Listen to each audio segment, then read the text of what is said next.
ரிஷபராசி அன்பு சொந்தங்களுக்கு வணக்கங்க. வாக்கு தான் இவங்க வாழ்க்கை. அந்த சொல்லுக்கு தகுந்த மாரி தான் எடுத்த காரியத்தையும் சரி, கொடுத்த வாக்கையும் சரி காப்பாத்தணும்னு நெனைப்பாங்க. இவங்ககிட்ட எப்பவுமே பணப்புழக்கம் அப்படிங்கிறது தட்டுப்பாடு இல்லாம இருக்கும். எல்லாரும் நெனைப்பாங்க, இவங்ககிட்டலாம் என்ன 10 பைசா இருக்குமான்னு சொல்லிட்டு. ஆனா இவங்களுடைய பழக்கவழக்கம், இவங்களுடைய பணப்புழக்கம்லாம் மத்தவங்க இமேஜின் பண்ண முடியாத அளவுக்கு இருக்கும். அது மாரி யார்கிட்டயுமே இவங்க வாக்கு குடுத்துட்டான் அப்படின்னா, அத காப்பாத்தாம விட மாட்டாங்க. அதுவே இவங்க கிட்ட ஒருத்தவங்க வாக்கு கொடுத்தா, அத காப்பாத்தியே ஆகணும். அப்படி அவங்க அதுபடி நடந்துக்கல அப்படின்னா, இவங்களுக்கு கோபம் வரும். அதே மாரி தன்மான குணம் அதிகம் கொண்டவங்க. தன்மானத்துக்கு ஒரு இலக்கு அப்படின்னா, அந்த இடத்துல உசுரே போனாலும் தலைவணங்க மாட்டாங்க. அது மாரி எந்த சூழ்நிலை வந்தாலும் சரிங்க, அடுத்தவங்களுடைய மனசு புண்படாதபடி தான் பேசுவாங்க. இப்படிப்பட்ட குணாதிசயங்களோடு வலம் வரக்கூடிய ரிஷப ராசிக்கு தலைப்ப பார்த்திருப்பீங்க. கதவை தட்டும் கஜகேசரி யோகம். ரிஷபத்திற்கு இனி உங்களோட சொந்த பந்தங்கள் எல்லாமே புரளி பேச போறாங்க. ஆல்ரெடி அவங்க பேசாத புரளி கிடையாது. இப்ப என்ன புதுசா பேச போறாங்க அப்படின்னா, அவங்களுடைய வயித்தெரிச்சல கொஞ்சம் அதிகப்படுத்த போறோம். அவங்க கண்ணு மூலியலாம் வந்து வெளிய விழுற அளவுக்கு நம்ம கொஞ்சம் காண்டு ஏத்த போறோம். எப்படி தெரியுமா? எந்தெந்த விஷயங்கள்லாம் நம்மகிட்ட இல்ல, நம்மள அசிங்கப்படுத்தி, அவமானப்படுத்தி, நெருக்கடியில கொண்டு போய் விட்டாங்களோ, அந்த விஷயங்கள் எல்லாத்தையுமே அடிச்சு துவச்சு தூள் கிளப்பி, சாதனையாளர்களா நாங்கலாம் நெனச்சா செஞ்சு காட்டுவோம். நாங்களும் நல்ல நிலைமைக்கு வருவோன்ற அளவுக்கு சூழ்நிலையை சாதகமாக்கி வெற்றி அடைய போறீங்க. அது என்ன, ஏது, எப்படிங்கிறத இப்ப தெளிவா பார்க்கலாமா? கஜகேசரி யோகம் கதவ தட்டும்னு சொல்லியிருக்க. முதல்ல அப்படின்னா என்னன்னே தெரியாதே. அதனால எனக்கு என்ன நல்லது நடக்க போகுதுங்கிறத நான் அப்புறம் தெரிஞ்சுக்கிறேன். ஃபர்ஸ்ட் அது என்னங்கிறத சொல்லுன்னு யோசிப்பீங்க இல்லையா? சொல்லிட்டா போச்சு. கஜகேசரி யோகம்ங்கிறது என்னன்னா, அதாவது குரு பகவானும் சந்திர பகவானும் ஒரு ராசியில இணைவதன் காரணமா இந்த யோகம் உருவாகுது. இந்த யோகம்ங்கிறது உங்களுக்கு அதிர்ஷ்டமான பலன்களை அள்ளி கொடுக்குங்க. சொல்லப்போனா ஜாக்பாட் அடிச்ச மாதிரி குப்பமேட்ல இருக்கிறவங்க கூட குபேரனா கோபுர உயரத்துல ஏறி அமரக்கூடிய யோகம். கஜம் அப்படின்னா என்னங்க? யானை அப்படிங்கிற பொருள். கேசரிங்கிறது சிங்கத்தை குறிக்கூடிய சொல். சோ பலம் பொருந்திய பல யானைகள் அடங்கிய வனாந்தரத்துல சிங்கம் தனியா ராஜா மாதிரி செல்வாக்கோட இருந்தா எப்படி இருக்கும்? அப்படிதாங்க ரிஷபராசிக்காரங்க இந்த கலியுகத்துல பல சூழ்ச்சிகளை தாண்டி அப்படி அந்த யானை மீது பயணம் பண்ணக்கூடிய சிங்கம் மாதிரி வளம் வர போறீங்க. என்னென்னலாம் பிரச்சனையா இருந்துச்சோ, என்னென்னலாம் உங்களுக்கு கவலையை மட்டுமே கொடுத்துட்டு இருந்துச்சோ, அது எல்லாமே உங்களுக்கு சந்தோஷம் தரக்கூடிய வகையில மாற போகுது. ஒண்ணு அது உங்களுக்கு சந்தோஷம் மாறணும், இல்ல அப்படின்னாக்கா அது மறையணும். இது 2ல 1 தாங்க உங்களுக்கு நடக்க போகுது. அதாவது உங்களை சுத்தி எவ்வளவு பேர் இருந்தாலும் சரிங்க, தப்பானவங்களாவே இருந்தா கூட சரி, நீங்க தான் ராஜாவா இருக்க போறீங்க. இந்த யோகத்தினால ரிஷபம் அப்படிங்கிறவங்க நான் ராஜா மாதிரி ஆக்கிடுவீங்கன்னு சொன்னேன். அந்த ராஜாவுடைய வாழ்க்கை எப்படி இருக்குங்கிறத பார்த்து தெரிஞ்சுக்கலாமா? அதிர்ஷ்ட பலன்கள் எல்லாமே உங்களுக்கு கூடி வரப்போகுது. இது நாள் வரைக்கும் நீங்க பட்ட கஷ்டங்கள் எல்லாமே, துன்பங்கள் எல்லாமே உங்களை விட்டு விலக போகுது. வாழ்க்கையே இவ்வளவுதான்ப்பா, முடிஞ்சது. இவன்லாம் இனிமேலுக்கு வந்து மேல ஏறி வரமாட்டான். லைஃபே காலி இப்படின்னு மத்தவங்க நினைச்சிட்டு இருந்தா இந்த நிலையில உங்களுக்கு ஒரு புதிய வாழ்க்கையே துவங்க போகுது. உங்களுக்கு பிடிச்ச மாதிரி, மத்தவங்களாம் வாயடிச்சு போகிற மாதிரி, மத்தவங்களாம் உங்களை அண்ணாந்து பார்க்கக்கூடிய அளவுக்கு ரொம்ப அதிகமா பேசுற மாதிரி கூட உங்களுக்கு தெரியுங்க.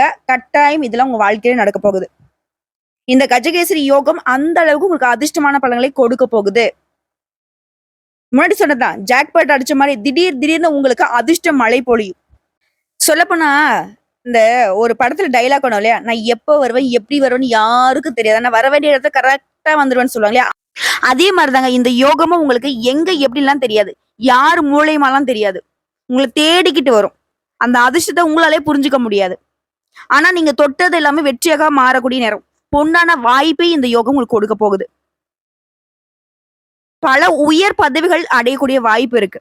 தொழில்ல முன்னேற்றம், பதவி உயர்வு, உத்தியோக உயர்வு, எல்லா விஷயங்களுமே உங்களுக்கு சாதகமான பலன் கிடைக்க போகுது. கிடைக்கக்கூடிய வாய்ப்பை மட்டும் நீங்க கரெக்டா பயன்படுத்துறீங்க அப்படின்னாக்க அடிக்கிறதெல்லாம் சிக்ஸர் தான்.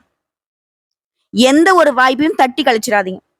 அதிர்ஷ்டம் எப்போ வேணா வரும், யார் மூலியமா வேணா வரும். இதை மட்டும் மனசுல வச்சுக்கோங்க. அதாவது கழுகு மாதிரி காத்துக்கிட்டு இருங்களேன். இந்த குருவும் சந்திரனுடைய இணைவின் காரணமா பல விதங்கள்ல அதிக நன்மைகளை பெற போறீங்க. கூரிய பிச்சுக்கிட்டு கொட்டுறது கூட வாய்ப்பு இருக்கு. அதிர்ஷ்டம் அந்த அளவுக்கு உங்களை தேடி வரப்போகுது. இதுவரைக்கும் இருந்த கஷ்ட நிலை இப்ப மறையுது. உங்க வாழ்க்கையே நல்ல வகையில மாறுது. நீண்ட காலமாக இது நடக்குமா நடக்காதா இப்படி பல ஆசைகள் பல இலக்குகளை வச்சுக்கிட்டு காத்துட்டு இருந்த உங்களுக்கு உடைய ஏக்கங்கள் எல்லாமே தண்ணிய போகுது. உடைய நீண்ட நாள் ஆசைகள் எல்லாமே நிறைவேற போகுது. இனிமே ரிஷபத்துடைய வாழ்க்கையில குதூகலம் தாங்க. அதே மாதிரி நிதி ரீதியா நிறைய நன்மைகளை அடைய போறீங்க. பரிசு பாராட்டுகளை கிடைக்க பெறுவீங்க. குடும்ப வாழ்க்கையும் மகிழ்ச்சிகரமா இருக்க போகுது. புதிய புதிய வேலைகள்ல உங்களுக்கு சாதகம் உண்டு. நல்ல உணவு கிடைக்கும். நண்பர்களோட நிறைய சந்தோஷமான விஷயங்களை அனுபவிக்க போறீங்க. அதுவே ரொம்ப நாளா போகணும்னு நினைச்ச விரும்பிய இடங்களுக்கு எல்லாமே பயணம் போயிட்டு வருவீங்க. ஆரோக்கியமும் சிறப்பா இருக்கு. தொழில் சிறப்பா இருக்கு. உங்களுக்கு இனி பதவி புகழ்லாம் தேடி வரப்போகுது. வேலையில உயர்வு. தொழிலதிபர்களா இருக்கீங்க அப்படின்னா நிதி ஆதாயங்களால வளம் பெற போறீங்க. ஏன்னா அந்த அளவுக்கு குரு பகவான் உங்களுக்கு சாதகமா நிக்கிறாரு. இது திருமணம் ஆனவர்களா இருக்கீங்க அப்படின்னாக்க குடும்ப வாழ்க்கை மகிழ்ச்சிகரமா இருக்க போகுது. இல்லம்மா எனக்கு திருமணம்லாம் ஆகல, ரொம்ப நாளா வரன்னு பார்த்துட்டு இருக்கேன். ஆண்களாக இருந்தாலும் சரிங்க, பெண்களாக இருந்தாலும் சரி, ரிஷப ராசிகளுக்கு உங்களுக்கு பொருத்தமான வரன் தேடி வரும். இன்னொரு விஷயத்த நான் தெளிவா சொல்றேங்க. ரிஷப ராசிக்காரங்களே, மத்த யோகங்கள் வந்துட்டு நீங்க கொஞ்சம் முயற்சி பண்ற மாதிரி இருந்துச்சு. ஆனா இப்போ நீங்க சும்மாவே இருந்தா கூட சரிங்க, உங்களை தேடிக்கிட்டு வரும் நல்ல விஷயங்கள், அதிர்ஷ்டங்கள். அதுவும் வணிக வேலையில பெரும் லாபத்தை பெற போறீங்க. புதிய வேலைக்கான புதிய பதவி உயர்வுக்கான நல்ல சலுகைகள் கிடைக்கும். அதுவே அரசாங்க வேலையில இருக்கவங்களா ஆதாயம் கிடைக்கும். சமூகத்தினுடைய மதிப்பும் மரியாதை அதிகரிக்க போகுது. நிதி ஆதாயங்களால நிதி பக்கத்தை நீங்க பலப்படுத்திக்க போறீங்க. அதாவது பணத்தை வந்துட்டு உங்களுக்கு எந்த அளவுக்கு எதிர்காலத்துக்கு பாதுகாப்போ அந்த மாதிரி பலப்படுத்த போறீங்க. உடைய வேலையிலுமே வெற்றி அடைய போறீங்க. புதுசா ஏதாவது ஒரு வேலையை நீங்க செஞ்சாலும் சரிங்க, அதை வந்து உத்வேகமா செஞ்சு முடிப்பீங்க. அதே மாதிரி ஆன்மீகத்துல யாத்திரை போயிட்டு வருவீங்க. குடும்பத்தோட நிறைய நேரங்களை சந்தோஷமா கழிக்க போறீங்க. தாயாராலையுமே உங்களுக்கு ஆதாயம் உண்டாகுதுங்க. பெரும் இன்பத்தை பெறக்கூடிய காலகட்டம். அதாவது சிறப்பா சொல்லுனாக்க இந்த நேரம்ங்கிறது ரிஷபராசிக்கு புகழுக்கும் பெருமைக்கும் உங்க பேரை எழுதிருச்சு. இந்த நேரத்துல புதுசா ஆடை ஆபரணங்களை வாங்குவீங்க. வாழ்க்கை துணை உங்களுக்கு முழு ஆதரவை கொடுப்பாங்க. உங்க வாழ்க்கையே வந்து மகிழ்ச்சி நிறைந்ததாக மாறப்போகுது. இந்த காலகட்டத்துல ஒரு சிறப்பான உறவு உங்களுக்கு கிடைக்க போகுது. அதே மாதிரி பார்ட்டிக்கு போறது, படத்துக்கு போறது, உங்களுக்கு பிடிச்ச இடங்களுக்கு போறது, பிடித்தவங்களோட டைம் ஸ்பெண்ட் பண்றது, இந்த மாதிரி நிறைய விஷயங்கள்ல ஈடுபடக்கூடிய அளவுக்கு உச்சபட்ச வாழ்க்கை. மன அழுத்தம் கூட மறையுதுங்க. இன்னும் சொல்லப்போனாக்க வியாழ பகவானுடைய அதாவது குரு பகவானுடைய அருளாசினால கல்வி நிலை ரொம்ப சிறப்பா இருக்கு. இதுவே போட்டித் தேர்வு அரசாங்க உத்தியோகத்துக்கு ட்ரை பண்றீங்க அப்படின்னாக்கா அதுலயுமே வெற்றி உண்டு. அது மட்டும் இல்லாம தொழில் சார்ந்த விஷயங்கள்ல கூட இந்த ராசிக்கு அதாவது ரிஷப ராசிக்கு வெற்றி கிடைக்கும். வளர்ச்சிக்கான வாய்ப்புகள் உங்களை தேடிக்கிட்டு வரும். அதை மட்டும் நீங்க கை விட்டுடாதீங்க. வியாபாரத்திலும் வெற்றி பெறுவீங்க. புதிய நண்பர்கள் அறிமுகம் ஆவாங்க. அவங்களும் உங்களுக்கு ஆதரவா இருப்பாங்க. இதுவே அலுவலக பணிகள் இருக்கீங்க, தனியார் துறையோ அரசாங்க துறையோ சக ஊழியர்களுடைய ஆதரவை பெறுவீங்க. இது நாள் வரைக்கும் உங்க வாழ்க்கையில இருந்த பிரச்சனை ஒண்ணுமே இல்லாம மறைஞ்சு போகும். அதிர்ஷ்டம் உங்க பக்கத்துல இருக்க போகுது. எதிரிகள் எல்லாமே ஓட்டம் பிடிப்பாங்க. அடடா இவங்களெல்லாம் நம்மளை எதிர்த்து வந்துட்டு போராட முடியாதுன்ற அளவுக்கு திட்டம் தீட்டி மத்தவங்களுடைய சூழ்ச்சியை முறியடித்து வெற்றி பெற போறீங்க. குடும்பத்திலுமே அடுத்தடுத்து நல்ல விஷயங்கள் நடக்க போகுது. சுப ஏற்பாடுகள்லாம் உங்க தலைமையில் நடக்கும். நிதி திட்டங்களை ஏற்பாடு செய்வீங்க. வருமானத்துடைய அடிப்படையில சிறப்பா இருக்க போறீங்க. வங்கி இருப்பு அதிகமாக போகுது. தொழில வெற்றி, கடினமா உழைப்பீங்க, அதற்கேற்ற உயர்வை பெற போறீங்க. குடும்ப வாழ்க்கையும் மகிழ்ச்சியானது மட்டும் இல்லைங்க, அமைதியாவும் இருக்க போகுது. உடல் ஆரோக்கியம் சிறப்பா இருக்க போகுது. குறிப்பா ரிஷபம் அப்படிங்கிறவங்க இத்தனை நாளா ஒரு மன அமைதி இல்லாம குழப்பத்திலையும் பயத்திலையும் தவிச்சிட்டு இருந்திருப்பீங்க. இனி அந்த நிலையில சுத்தமா கிடையாது. ரொம்ப பீஸ்ஃபுல்லா அதாவது மன அமைதியோட இருக்க போறீங்க. உங்களை பார்த்தாலே அப்படி ஒரு சந்தோஷம் வரும். மனசு எப்படி இருக்காரு பாருப்பா, அப்படி பிரைட்டா அவ்வளவு அழகா இருக்காரு பாருப்பா, அந்த நிலா மாதிரி இருக்காருப்பா அப்படின்னு சொல்லுவாங்க. ஏன்னா அந்த அளவுக்கு குரு பகவானும் சந்திர பகவானுடைய சேர்க்கைங்கிறது ரிஷப ராசியை வந்து பூரிப்படைய வைக்குது. அப்படி ஒரு மாதிரி தேஜஸா வளம் வர போறீங்க. சாதாரணமா ஒரு யோகம்னாலே அவங்களுடைய வாழ்க்கை நிலையில நிறைய உயர்வு இருக்கும். ஆனா இந்த யோகம்ங்கிறது உங்களுக்கு வெற்றி, வாழ்க்கையில வளர்ச்சி, செல்வத்துல உயர்வு, மகிழ்ச்சிக்கு குறைவில்லாத நிலையை கொடுக்குது. வியாபாரத்துல முன்னேற்றம், தனிப்பட்ட முயற்சிகள்ல வெற்றி, சொத்து வாங்கக்கூடிய யோகம், குடும்பத்துல மகிழ்ச்சி, வருமானம் வந்து அதிக அளவுல பெருகிறது, தொழில பெரிய உயரத்தை அடைய போறீங்க. கடின உழைப்பு நிச்சயம் உங்களுக்கு பலன் கொடுக்கும். வியாபாரத்திலயும் புதிய வாய்ப்புகள் உங்களுக்கு தேடி வருங்க. தொழில் வாழ்க்கையோட தனிப்பட்ட வாழ்க்கையுமே சிறப்பான முன்னேற்றத்தை கொடுக்க போகுது. இதுவே காதல் உறவுல இருக்கக்கூடிய ரிஷப ராசிக்கு ஆண்களா இருக்கட்டும், பெண்களா இருக்கட்டும் வலுவான பிணைப்பு உருவாக்க போகுது. இந்த பிணைப்பு தான் உங்கள வந்து திருமண பந்தத்துக்குள்ள கூட்டிட்டு போகுதுங்க. பெற்றோர்களும் உங்களுடைய காதலுக்கு பச்சை கொடி காட்டுவாங்க. இதே மாதிரி வண்டி வாகனம் வாங்கக்கூடிய யோகம் இருக்கு. உத்தியோகத்துல இருக்கிறவங்களுக்கு ஊதிய உயர்வுடன் கூடிய பதவி உயர்வு கிடைக்கும். உங்களுடைய இலக்குகளை தெளிவா திட்டம் போட்டு அடையக்கூடிய காலகட்டம். உங்களுடைய முயற்சியை கூட அதிக தன்னம்பிக்கையோட செய்வீங்க. நீண்ட கால திட்டங்கள் எல்லாமே இப்ப நிறைவேற போகுது. புதுசா சொத்து வாங்கக்கூடிய வாய்ப்பின் காரணமா குடும்ப சூழ்நிலை அப்படிங்கிறது உற்சாகமா இருக்க போகுது. தொழிலுமே புதிய ஒப்பந்தங்கள் உருவாக போகுது. சிறந்த முடிவுகளை எடுப்பீங்க. பொருளாதாரத்துல அபார வளர்ச்சி இருக்கும். இந்த நிதியிலுமே அப்படிங்கிறது முன்ன இருந்த விட பல மடங்கு உயர்வா இருக்க போகுது. அதாவது ரிஷபத்தை பொறுத்த வரைக்கும் உங்களுடைய வாழ்க்கை அப்படிங்கிறது அபார வளர்ச்சி பெற போகுதுங்க. எப்படின்னா சொந்த பந்தங்க, நம்ம வீட்டுல இருக்கிறவங்க, நட்பு வட்டாரம், அக்கம் பக்கம் இருக்கிறவங்க, தெரிஞ்சவன் தெரியாதவங்க எல்லாருமே ரிஷபத்தை பார்த்து அண்ணாந்து பார்க்கக்கூடிய அளவுக்கு உயர்ந்த ஒரு வாழ்க்கை நிலை அமைய போகுது. நான் சொல்றேன், நாளைக்கு எனக்கு சாப்பாட்டுக்கு வழி இல்லை, நீ சொல்றதுல நான் நம்புற மாதிரி இல்லைன்னு சொல்றவங்களுக்கு ஒரு விஷயம் சொல்லிக்கிறேன். நம்ம முன்னாடி சொன்னதுதான், குப்பையில இருந்தா கூட நீங்க கோபுரத்துக்கு போறதுக்கான வாய்ப்பு உங்களை தேடி வரும். கட்டாயம் உங்க கதவை வந்து அதிர்ஷ்டம் தட்டதான் போகுது. அந்த வாய்ப்பை தவற விடக்கூடாதுங்கிறது மட்டும்தான் ரிஷபத்துடைய நோக்கமா இருக்கணும்.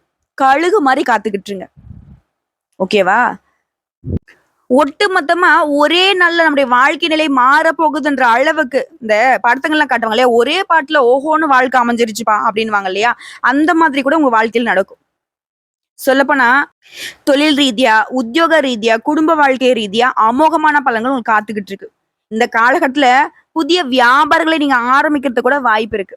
உங்களுடைய சிந்தனைகள்ல, உங்களுடைய செயல்பாடுகள்ல புதிய உற்சாகம் பிறக்கும். நீங்க தொட்டதெல்லாம் பொன்னாக மாறும். நிதி நிலையில பல மடங்கு வளர்ச்சி அடைய போறீங்க. மத்தவங்க எதிர்பார்க்காத உயர்வு நீங்களே எதிர்பார்த்திருக்க மாட்டீங்க. இந்த நிலைமைக்கு நம்ம வருவோன்ற அளவுக்கு உயர்வை பார்க்க போறீங்க. கடின உழைப்பால எதையுமே சாதிக்க போறீங்க. அதுக்கும் உடல் ஆரோக்கியம் சீரா இருக்க போகுது. தொழில்ல, தனிப்பட்ட வாழ்க்கையில இரண்டுமே உங்களுக்கு மகிழ்ச்சி தரக்கூடிய வகையில மாறப்போகுது. பணத்துக்கு குறிப்பா பஞ்சமே இருக்காது. புதிய முயற்சிகள் கூட நீங்க எதிர்பார்த்த வெற்றி கொடுக்கும். இந்த ஒரு படத்துல வந்து பாத்தீங்கன்னாக்கா அரசியல நிப்பாரு ரஜினிகாந்த், அதுலயும் ஜெயிச்சிருவாரு. படம் எடுப்பாரு, படமும் ஹிட் ஆயிடும். ஆனா அது வந்து தன்னால நடக்காது. அவங்களுடைய எதிரிகள் வந்து பாத்தீங்கன்னாக்கா அவரை வந்துட்டு அவர் விருப்பப்பட்ட பணத்தை அடையாம பாத்துக்கிறதுக்காக நிறைய சூழ்ச்சி பண்ணுவாங்க இல்லையா, அந்த மாதிரி உங்களை வந்து அழிக்கணும்னு யாராவது சூழ்ச்சி பண்ணா கூட சரிங்க, அது உங்களுக்கு சாதகமா தான் வரும். ஏன்னா அந்த அளவுக்கு இந்த கஜகேசரி யோகம்ங்கிறது உங்களுக்கு அதிர்ஷ்டத்தை பக்கத்துல வச்சிருச்சு. அதிர்ஷ்டம்ங்கிற பேருக்கு நேரா வந்துட்டு ரிஷப ராசி அப்படின்னு சொல்லிட்டு குத்தகைக்கு எடுத்த மாதிரி ஆயிடுச்சுங்க. ஒட்டுமொத்தமும் உங்க பேர்ல வந்து பட்டா பண்ணியாச்சு. என்ன ஒரு நல்லது நடந்தா சரி, அதை வந்து ரிஷபத்திற்கு சாதகமா மாத்தி விடுங்கடா அப்படிங்கிற மாதிரி குருவும் சந்திரனும் இணைந்து உட்கார்ந்துட்டாங்க. யாரு எங்க நல்லது பண்ணாலும் சரி, அதுக்கான கிரெடிட்ஸ் முழுக்க வந்து ரிஷபராசிக்கு வர மாதிரி வச்சுக்கோங்களேன். புதுசா வண்டி வாகனம் வாங்குறது, வீடு வாங்குறது, எல்லா வகைகளிலுமே நல்ல வளர்ச்சி. அதான் சொன்னேன் இல்லையா, நிதிநிலையை பொறுத்தவரைக்கும் சிறப்பான வளர்ச்சி இருக்கும். பணம் கையில இருந்தா என்ன பண்ண முடியும்? ஆசைப்பட்ட மாதிரி வீடு வாங்கலாம், வண்டி வாகனம் வாங்கலாம். நம்ம குடும்பத்துல இருக்கவங்க எல்லாருக்கும் அவங்களுடைய ஆசைகளை நிறைவேற்றி வைக்கலாம். உற்றார் உறவுக்காரங்களுக்கு கொடுத்து உதவலாம், நண்பர்களுக்கு கொடுத்து உதவலாம். இப்படி அந்த அளவுக்கு உயர்வா இருக்க போறீங்க. சிங்கம் ஒன்று பூரப்பட்டதே, அதற்கு ஒரு காலம் கணிஞ்சிருச்சு, நேரம் பிறந்துருச்சு. அப்படிதான் ரிஷபம் வந்து அப்படி ஒரு வாழ்க்கையை வாழ போறீங்க. அள்ளி அள்ளி கொடுக்க போறீங்க. இந்த தண்ணி ஊத்த வந்து வடிக்க வடிக்க ஊறிக்கிட்டே இருக்கும் இல்லையா, அந்த மாதிரி நீங்க மத்தவங்களுக்கு கொடுக்க கொடுக்க கொடுக்க நல்ல வளர்ச்சி அடைய போறீங்க. ரிஷபம் என்னைக்குமே தனிப்பட்ட முறையில யோசிச்சிருக்க மாட்டீங்க. தாங்கிட்ட ஒரு 10 ரூபா இருந்தா கூட அது எல்லாருக்கும் கொடுத்துட்டாக்க ஒரு திருப்தி இருக்கும் இல்லையா, அதுதான் நடக்க போகுது. எல்லாரையும் சந்தோஷமா வச்சுக்க போறீங்க. நீங்களும் ரொம்ப சந்தோஷமா இருக்க போறீங்க. அதாவது ரிஷபத்தை பொறுத்த வரைக்கும் இந்த அதிர்ஷ்டமே ஆச்சரியப்படும். ஏன்னா இவங்களை பொறுத்த வரைக்கும் சுயநலமா தனக்கு கிடைச்ச வாய்ப்பையும் சரி, தனக்கு கிடைச்ச அதிர்ஷ்டத்தையும் சரி தனக்கு மட்டுமே வச்சுக்கணுங்கிறதுல ஒரு நாளும் நினைக்க மாட்டாங்க. இதனாலவே உங்க கைக்கு வரக்கூடிய பொருட்கள், அது பணமா இருக்கட்டும், தொழிலா இருக்கட்டும், எல்லாமே பல மடங்கு உயர்வுக்கு போகும். வருமானத்துல நல்ல உயர்வை பார்க்க போறீங்க. நீங்க என்ன துறைகள்ல வேணா இருங்க, என்ன தொழில் வேணா செய்யுங்க, இல்ல வேலைக்கே போகாம கூட உட்கார்ந்துகிட்டு இருங்க. நீ இருக்கக்கூடிய இடம் ரொம்ப செழிப்பா இருக்கும். செல்வ செழிப்பா ஒரு மகாலட்சுமி தாயாரும் குபேர கடவுளும் குடிகொண்டா அந்த வாழ்க்கை, அந்த குடும்பம் எப்படி இருக்குமோ அப்படி ஒரு நிலை ரிஷபத்திற்கு இந்த கஜகேசரி யோகம் கொடுத்திருக்கு.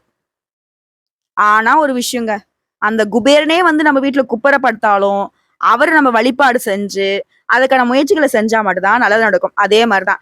என்னதான் உங்களுக்கு இந்த யோகம் வந்துட்டு அள்ளி அள்ளி கொடுத்தாலும், கொட்டி கொட்டி கொடுத்தாலும், அந்த வாய்ப்புங்கிறத நீங்க சரிவர பயன்படுத்தலன்னா, நானும் பொறுப்பேற்க மாட்டேன். அந்த கடவுளும் பொறுப்பேற்க மாட்டாரு. இதுதான் ரிஷபத்திற்குரிய பெரிய டாஸ்க். புரியுதுங்களா? இதுதான் நான் திரும்பவும் சொல்றேன். முன்னாடியே சொன்னேன். கழுகு மாரி உங்க வாய்ப்ப வந்து கெட்டியா பிடிச்சுக்கோங்க. அது தன்னுடைய இரை வந்துட்டு எப்பவும் ஒரு கண்ணு வச்சுக்கிட்டே இருக்கும். அதுக்கு வாய்ப்பு கிடைக்கிறப்போ டக்குன்னு தூக்கிட்டு ஓடி வந்துரும். கழுகு மாரி தூக்கிட்டு போயிட்டான்னு சொல்லுவாங்களே, அந்த மாரி தான். உங்க வாய்ப்பையும் நீங்க அப்படித்தான் தூக்கணும். புரியுதுங்களா? கேட்கவே ரொம்ப சந்தோஷமா தான் இருக்கு. இத நாங்க தக்க வச்சுக்கணும். இந்த யோகத்துடைய முழு பலன நாங்க முழுசா அனுபவிக்கணும்னா, ஏதாவது வழி இருக்கா? ஏதாவது பரிகாரம் இருக்கான்னு கேட்பீங்க இல்லையா? கட்டாயம். இதுக்கு காரணகர்த்தாவா இருக்கக்கூடிய இந்த 2 தெய்வங்களை வழிபாடு செய்தாலே சிறப்புங்க. சந்திர பகவான வழிபாடு செய்யணும் அப்படின்னாக்கா, சிவபெருமான வழிபாடு செய்தாலே போதும். நம்மளோட சந்திர பகவானுடைய முழு அனுகிரகம் கிடைக்கும். அதே மாரி குரு பகவான பொறுத்தவரைக்கும் ஒவ்வொரு வியாழக்கிழமையுமே நவகிரகங்கள வீற்றக்கூடிய குரு பகவானுக்கு மஞ்சள் வஸ்திரம் சாற்றி, மஞ்சள் நிற கொண்ட கடலை இல்ல மஞ்சள் கலர்ல இருக்கக்கூடிய இனிப்பு பதார்த்தங்கள் ஏதாவது நெய்வேத்தியமா வைத்து வரக்கூடிய பக்தர்களுக்கு நீங்க வந்து பிரசாதமா கொடுக்கணும். ஸோ இதன் காரணமா உங்களுக்கு குரு பகவானுடைய முழு அனுகிரகம் இன்னும் சிறப்பா கிடைக்கும். அதே மாதிரி சிவபெருமானை பொறுத்த வரைக்கும் ஒவ்வொரு திங்கட்கிழமையும் அருகில் இருக்கக்கூடிய ஏதாவது ஒரு சிவபெருமானுடைய ஆலயத்துக்கு போயிட்டு வில்வ இலைகளால் அர்ச்சனை செய்து கரும்பு சாறால அபிஷேகம் செய்து வழிபாடு செய்ய உங்க வாழ்க்கையில இனிமை மட்டுமே நிறைந்திருக்கும். அந்த கரும்பு சாறு எந்த அளவுக்கு இனிப்பு சுவை உடையதோ அந்த அளவுக்கு உங்க வாழ்க்கை நிலையும் இனிச்சுக்கிட்டே இருக்கும். சந்தோஷம் ததும்பிக்கிட்டே இருக்கும். குறைவில்லாத நிறைவான வாழ்க்கையை அந்த சிவபெருமான் உங்களுக்கு அருளிடுவார். எல்லாரும் நினைச்சிட்டு இருக்கோம் நமக்கு வந்து செல்வ நிலையில நம்ம உயர்ந்து இருக்கணும்னாக்கா மகாலட்சுமி தாயாரை வழிபாடு செய்யணும், குபேர கடவுளை வழிபாடு செய்யணும். அந்த 2 தெய்வங்களுக்குமே அந்த அனுகிரகத்தை கொடுத்தவரே சிவபெருமான் தான். சோ இவரை வழிபாடு செய்ய உங்களை பொருளாதார நிலையில நல்ல வளர்ச்சியை பார்ப்பீங்க. வாழ்க வளமுடன். இந்த வீடியோ பதிவு கட்டாயம் ரிஷபராசிகள் மனசுலயும் சரி வயிற்றுலயும் சரி பால வாத்திருக்குங்கிறதுல நம்பிக்கை இருக்கு எனக்கு. நல்லதே நடக்கும். உங்க மனசு போல உங்க வாழ்க்கை நிலையும் அதிர்ஷ்டகரமா மாறப்போகுது. வாழ்த்துக்கள். கடவுள் துணை, கடவுள் மட்டுமே துணை. என்றும் ரிஷபத்திற்கு சிவனே துணை. ஓம் நமக் சிவாய.